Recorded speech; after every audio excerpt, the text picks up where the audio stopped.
World cup 2024 champion గా భారత్ అవతరించింది. ఫైనల్లో దక్షిణాఫ్రికాను చిత్తు చేసి 13 ఏళ్ల ప్రపంచ కప్ నిరీక్షణకు టీమిండియా తెరదించింది. గెలుపు ఆశలు లేని స్థితి నుంచి అద్భుతంగా పోరాడి జగజ్జేతగా నిలిచింది.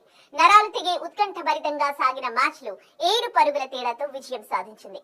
మొదట భారత్ నిర్ణీత 20 ఓవర్లలో 7 వికెట్లకు 176 పరుగులు చేసింది. అనంతరం ఛేదనలో దక్షిణాఫ్రికా 8 వికెట్లకు 169 పరుగులు చేసింది. అయితే మ్యాచ్ టర్నింగ్ పాయింట్ గా మారిన సూర్యకుమార్ స్టన్నింగ్ క్యాచ్ కొత్త వివాదానికి తెరతీసింది. అది సిక్సర్ అంటూ దక్షిణాఫ్రికా అభిమానులు నెట్టింట పోస్టులు పెడుతున్నారు. అసలు ఏం జరిగిందంటే సౌత్ ఆఫ్రికా విజయానికి 6 బంతుల్లో 15 పరుగులు అవసరమయ్యాయి. హార్దిక్ వేసిన తొలి బంతిని డేవిడ్ మిల్లర్ లాంగ్ ఆఫ్ దిశగా భారీ షాట్ ఆడాడు. దాదాపు సిక్సర్ గా దూసుకు వెళ్లిన ఆ బంతిని సూర్య బౌండరీ లైన్ పై చాకచక్యంగా అందుకున్నాడు. ముందుగా సిక్సర్ ను అడ్డుకున్న సూర్య తర్వాత సమన్వయం కోల్పోవడంతో బంతి గాల్లోకి విసిరేశాడు.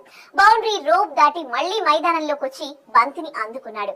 ఈ క్యాచ్ మ్యాచ్ ను మలుపు తిప్పింది. అది సిక్సర్ గా మారిన మిల్లర్ నాట్ అవుట్ గా నిలిచిన ఫలితం మరోలా వచ్చే అవకాశం ఉంది. అయితే క్యాచ్ అందుకునే క్రమంలో సూర్య బౌండరీ రోప్ ను తాకాడని సౌత్ ఆఫ్రికా ఫ్యాన్స్ నెట్టింట్లో వీడియోలు పోస్ట్ చేస్తున్నారు.